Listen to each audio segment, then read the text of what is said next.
4 mois.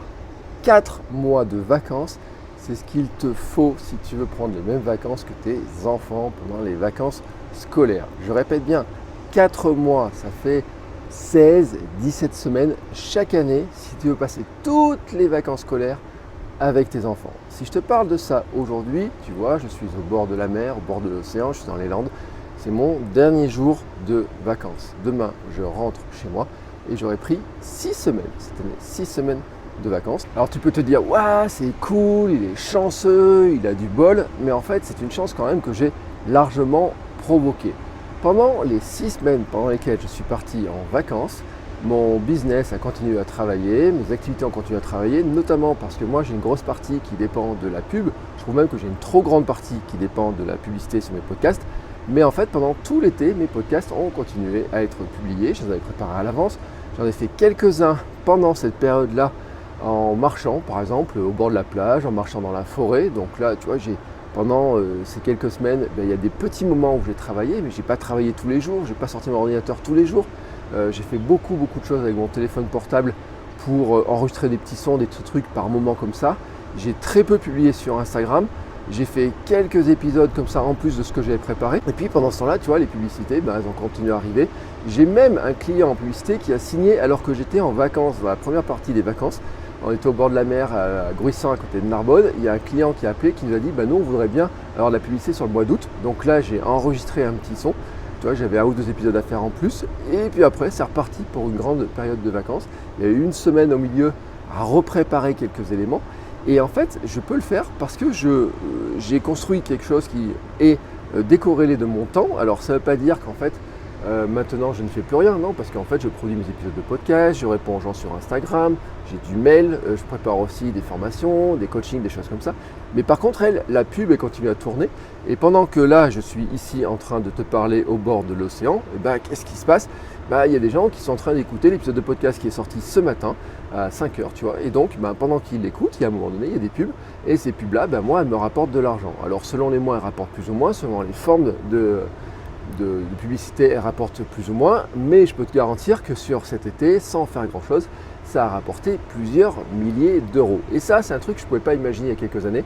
Je te garantis, je ne pouvais vraiment pas l'imaginer parce que moi, je fais du web depuis très longtemps.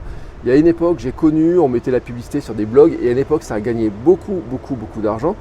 Mais en fait, ça s'est interrompu. Donc, je suis repassé sur un stade où j'ai été freelance. Tu vois, pendant des années, j'ai été salarié. Après, j'étais freelance, j'étais prof à la fac, freelance. J'ai eu, tu vois, des multiples activités. Et puis, je m'étais lancé dans l'infoprenariat. Et puis j'ai dit je vais faire du coaching, mais je vais quand même, tu vois, dans mes podcasts, garder la publicité, la partie publicitaire. D'autant qu'il y a des marques qui me demandaient, tu vois, qui ont demandé à être présents sur mes podcasts. Et cette année, ce que j'ai fait, c'est que j'ai développé ça, tu vois, j'ai contacté 1 ou 2 marques en plus, tu vois, j'ai développé des choses, j'ai développé des nouveaux podcasts, des nouveaux produits, des nouvelles choses. J'ai démarché, j'ai proposé, tu vois, et en fait, ça permet d'avoir du récurrent, par exemple avec un contrat qui est signé sur 1 an, donc j'ai un récurrent, tu vois, je sais, ça me rassure. Et puis ensuite, après, j'ai un contrat avec une régie qui va rapporter d'autres sommes, et puis ensuite, je peux vendre des publicités à côté.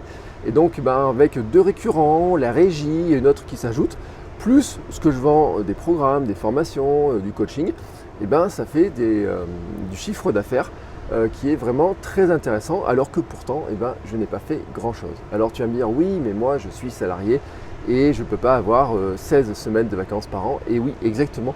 Et c'est pour ça qu'en fait, tu entendras tant les entrepreneurs, les infopreneurs, les solopreneurs chérir en fait vraiment ce côté liberté, cette chance qu'on peut avoir. Mais je dois te dire quelque chose aussi, c'est qu'il y a énormément d'entrepreneurs, énormément d'infopreneurs, énormément de solopreneurs qui prennent 0 de vacances. Il y a beaucoup de freelances qui n'ont pas pris de vacances depuis des années, qui ne peuvent pas les prendre.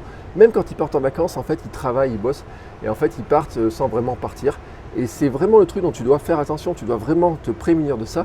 C'est-à-dire qu'en fait, tu ne dois pas être esclave de ce que tu fais, de ton business et tout, te dire il faut absolument que je gagne 10 000 euros, il faut que je cravache. Alors, ça peut marcher quand tu es jeune, ça peut marcher quand tu n'as pas d'attache, ça peut marcher quand tu n'as pas d'enfant, mais à long terme, ça ne marchera pas, tout simplement parce que tu vas t'épuiser, tu vas te dégoûter.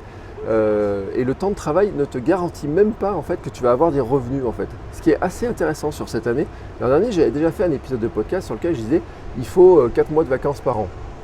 Et en fait, quand j'ai dit ça, c'était un calcul, j'ai dit mais c'est quand même compliqué d'avoir 4 mois de vacances par an. Tu vois, je me dis, en calculant bien mon truc, je dis mais est-ce que c'est vraiment possible? Et je me disais c'est l'objectif. Et en début d'été, j'ai reposé l'objectif, j'ai dit l'objectif d'un entrepreneur, c'est vraiment, quand il a des enfants, d'un papa entrepreneur, d'un maman entrepreneur, de solopreneur, c'est vraiment, tu vois, si tu veux vraiment passer du temps avec tes enfants, moi ma fille elle a 6 ans et demi, si je veux vraiment passer du temps avec ma fille, et ben c'est vraiment d'avoir des vacances qui soient longues, tu vois. Et pour ça, il ne faut pas te dire que tu dois travailler 24 heures sur 24.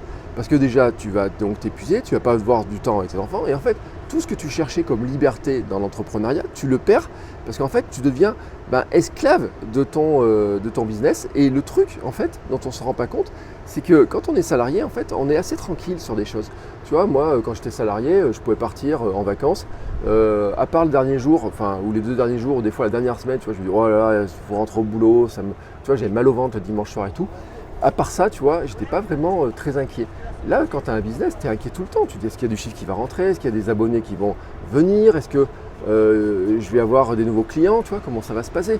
Moi, pendant tout le mois de juillet, tout le mois d'août, tu vois, j'étais des jours à la plage et j'ai vu des ventes arriver. J'avais tous les jours des gens qui sont abonnés à ma liste. Quand j'ai envoyé un mail dans le mois, c'était début août, tu vois, pour dire voilà, j'ai fait ça, j'ai fait le marathon pour tous, voici comment ça s'est passé, j'ai fait un bilan de mon podcast. Sur mon podcast, j'ai envoyé un mail, j'ai des gens qui m'ont répondu, tu vois, derrière. Et ça prépare aussi ce que je vais construire derrière pour dire aux gens comment vous pouvez, vous aussi, devenir champion du monde de votre monde par le sport, préparer un marathon, des choses comme ça. Donc ça prépare le terrain, tu vois, c'est du long terme. Moi, je réfléchis à vraiment cette histoire à long terme. Alors sur le long terme, bien sûr, je ne voudrais pas dépendre que de la publicité, je voudrais aussi que mes produits se développent, mes formations, mes programmes, mes coachings, c'est pour ça que j'ai réfléchi aussi à des nouvelles choses. C'est pour ça que notamment, tu vois, j'ai une partie infoprenariat sur la partie, j'ai fait beaucoup de sport, j'ai fait beaucoup de remise en forme, tout ce qui est le programme SAM, sommeil, alimentation, mouvement, comment être en forme, comment bien se sentir. Ça, je ne vais pas l'abandonner. Mais ce qui m'intéresse vraiment, tu vois, c'est de te dire aussi que ça, c'est couplé avec un mode de vie, avec un mode d'entrepreneuriat qui soit vraiment, j'ai envie de dire, alors il ne peut pas l'appeler SAM parce que ça ne correspondra à rien, mais dans l'esprit plutôt léger, plutôt slow, plutôt solo, tu vois, ne pas se dire il faut avoir des grosses équipes, assurer des chiffres d'affaires. Parce qu'en fait, tu as des coachs, tu vois, qui ont des grosses équipes, qui ont des salariés, ou en fait, ils appellent ça des salariés, mais c'est des, tu sais, c'est des freelances mais ils leur ont garanti du boulot. Ils leur ont dit voilà, je te prends comme coach, je te garantis que je vais te faire 20 heures de coaching par mois. Et puis ils ont 5, 6, 10 personnes comme ça, plus ensuite ils ont des vendeurs, des gens comme ça. Et donc il faut constamment, tu vois, que la machine, elle amène des mondes. Alors ils vont faire de la publicité, ils vont investir beaucoup d'argent et tout, mais ils vont avoir aussi beaucoup de temps de gestion, ils finissent par embaucher des gens qui vont devoir gérer l'équipe à leur place parce qu'ils trouvent qu'il y en a marre et tout. Alors d'un côté, ils se glorifient avec des chiffres énormes, mais de l'autre côté, en fait, ce que tu ne te rends pas compte, c'est que pendant des mois et des mois, en fait, ils s'épuisent totalement à faire leur business. Ils essayent d'avoir le maximum de chiffre d'affaires et ils sont totalement dans l'insécurité parce qu'en fait, il faut qu'ils rentrent beaucoup de chiffres et ils sont dans une véritable insécurité. Alors moi, je ne te dis pas que je suis en sécurité en permanence. Il y a eu des mois cette année qui ont été plus compliqués que d'autres. Mais en fait, ce que je veux vraiment construire sur le long terme, c'est ça, c'est cette capacité, tu vois, à venir prendre des vacances avec ma fille, avoir du temps avec elle, pouvoir jouer avec elle, sans me soucier, tu vois, en permanence de dire oh là là, ça, il y a eu un problème là-dessus, il y a un problème là-dessus et tout, des trucs à gérer, du téléphone et tout, tu vois. Pendant le mois de juillet, mois d'août, j'ai passé 3 coups de téléphone par rapport justement à cette pub qui s'est vendue, tu vois, on m'a demandé un devis, on a discuté, j'ai fait le devis, j'ai envoyé, ils ont validé, j'ai fait les pubs, bam, c'est parti. Et puis l'autre jour, j'ai dû faire un petit bilan, tu vois. Ce bout de travail-là, je ne vais pas te donner la somme parce qu'elle est confidentielle de combien ça me rapporte sur le podcast en chiffre d'affaires, mais par rapport au temps passé, tu veux dire, mais l'heure, elle est démentielle. En tarif horaire, elle est démentielle. Bon, bien sûr, je ne peux pas calculer comme ça parce que c'est vendu sur l'ensemble des heures d'enregistrement de mon podcast, sur un podcast qui a 60 ou 80 épisodes, tu vois, des choses comme ça. Tu ne peux pas faire ce calcul-là, c'est pas possible. Si tu calcules le nombre d'heures, c'est pas possible. Mais ce que je veux te dire par là, c'est que il y a un mode de raisonnement, un mode de fonctionnement qui est possible. Et le mode de raisonnement et de fonctionnement qui est possible, c'est de se dire que tu peux construire des produits, tu peux construire des services, tu peux construire même du contenu en te disant qu'il peut te rapporter de l'argent, même si tu n'es pas devant ton écran, devant ton ordinateur, devant ta tablette, que tu n'es pas obligé d'être scotché en permanence, que tu n'es pas obligé de faire des heures en pagaille. Et que bien sûr, il y a des phases où il faut construire des choses, il faut que ça démarre, il faut trouver la bonne cible, il faut trouver comment bien le construire. Et ça, tu vois, c'est une réflexion, c'est de l'organisation, c'est de la stratégie. Moi, sur le podcast, en fait, j'ai lancé cette année un nouveau podcast. Et il démarre bien, tu vois. On dit que pendant l'été, les gens écoutent moins des podcasts, que les statistiques baissent. Et ben lui, tu vois, il est en train de grossir. Il a fait 33% d'écoute de plus.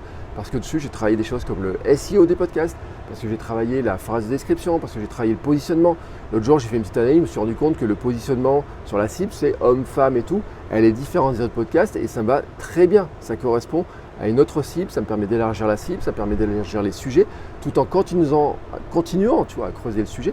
Et surtout, ce qui est intéressant pour moi, c'est que ça renforce aussi une vision que j'ai, c'est qu'un entrepreneur, son bien principal, en fait, c'est son enthousiasme, son énergie, sa capacité à avoir des idées, sa capacité à travailler avec sérénité, mais aussi avec clarté mentale et avec un corps aussi qui va le suivre, qui va permettre de faire ça pendant des années. Si tu aimes faire ce que tu aimes, tu as envie de le faire pendant des années, mais si tu t'épuises à le faire et que tu te fatigues, le truc c'est que tu vas finir en burn-out. Donc il faut trouver l'équilibre. C'est pour ça que moi je te parle de ça. Bien dormir, bien bouger, bien manger, les émotions qui vont avec. Et tout ça, en fait, quand tu arrives à assembler les choses, tu essayes de construire en fait une activité avec du contenu, avec des produits, avec du service. Moi, un peu de coaching. Pourquoi du coaching? Parce que ça me permet aussi de discuter avec des clients directement et de voir mieux leurs problématiques. Et puis, tu arrives aussi à avoir un mode de vie qui te permet d'être en santé, d'être en forme, d'avoir de l'énergie, d'avoir de l'enthousiasme, d'avoir des choses à partager, tu vois, plein de choses à partager. Et en construisant ça, petit à petit, bien sûr, ça ne se fait pas en 2 mois, ça se fait en 3 mois. Je ne suis pas un vendeur de rêve, pas de vendre d'être 10 000 euros par mois, tu vois, comme ça, parce que moi, de toute façon, les 10 000 euros, je ne les fais pas. Je te le dis, actuellement, je ne fais pas 10 000 euros de chiffre d'affaires par mois, parce que je n'ai pas besoin de faire 10 000 euros de chiffre d'affaires par mois. Mon objectif, il n'est pas à 10 000 euros. Alors bien sûr, si j'ai 10 000 euros, il y aurait de la sécurité en plus. Bien sûr, il y aurait des trucs que je pourrais faire en plus. Bien sûr, il y a des choses qui se passeraient différemment. Mais en fait, tu n'en as pas besoin sur un premier temps. Ce que tu as besoin, en fait, c'est de trouver un moyen de commencer à gagner les premiers euros. Un moyen de te positionner, tu vois, sur un sujet qui te plaît, à parler à des gens qui te plaisent, échanger avec des gens que tu as vraiment envie d'aider, tu vois, et dans lesquels il va y avoir une connexion qui va passer parce que vous reconnaissez. Et ça, c'est important. Et ensuite, derrière, tu vas construire du contenu, tu peux construire des produits, tu peux construire du coaching, tu peux construire des services, tu peux construire tout un tas de choses comme ça, sans oublier en fait de pourquoi tu le fais. Et si le pourquoi tu le fais, c'est de pouvoir profiter du temps libre, pouvoir passer du temps avec tes enfants, pouvoir avoir, je sais pas, moi, tu vois, mon rêve, c'est de faire du surf, d'aller sauter dans les vagues et tout. Tu ne dois pas construire un business dans lequel tu es obligé de passer 20 heures devant tous les jours. Tu vois, alors j'exagère en disant 20 heures tous les jours, mais en disant tu dors que 5 heures par nuit, tu travailles tout le reste de la journée et tout, parce que ça va totalement à l'opposé de ce que tu recherches. Voilà, c'est tout ce que je voulais te partager aujourd'hui pour la reprise de cette chaîne YouTube. Bon, je vais le diffuser aussi sur le podcast Solopreneur, selon où tu vas écouter. Et puis moi, tu vois, je vais finir ma petite balade en vélo, parce que je suis venu ici en vélo, ça m'a fait une vingtaine de kilomètres. Donc je vais rentrer tranquillement à la maison. Et puis retrouver ma fille, faire le petit déjeuner, et puis après on va profiter aussi un peu de la plage une dernière fois, parce que pour elle, et pour moi aussi, donc lundi prochain c'est la rentrée, donc dans quelques jours, 5 jours, c'est la rentrée scolaire, un nouveau rythme avec une nouvelle organisation qui va se mettre en place, parce qu'elle rentre en CP après la maternelle, donc pour elle il y a des nouvelles choses, pour nous ça va changer de l'organisation, il y aura peut-être des devoirs à faire, des choses en plus, mais en tout cas ça ne change pas mon idée que de toute façon 6 semaines après elle sera à nouveau en vacances pendant 2 semaines et que pour en profiter il faudra que les choses tournent et que je ne devrais pas être en permanence devant un écran tout le temps. Voilà, des fois on y arrive, des fois on n'y arrive pas. Le but du jeu en fait c'est pas de se dire qu'il faut y arriver à 100% tout le temps, c'est d'y arriver régulièrement et de se dire waouh c'est cool quand j'y arrive. Sur ce, n'hésite pas, si tu as des questions, des commentaires, laisse-moi un message sous cette vidéo ou sous le podcast, envoie-moi un message et suis-moi sur mon compte Instagram, Albert François. Tous les liens sont dans les notes de l'épisode. Si tu es intéressé par les produits, les coachings, les services, tout ça, il y a les liens aussi dans la description. Et je te dis à très vite. Ciao!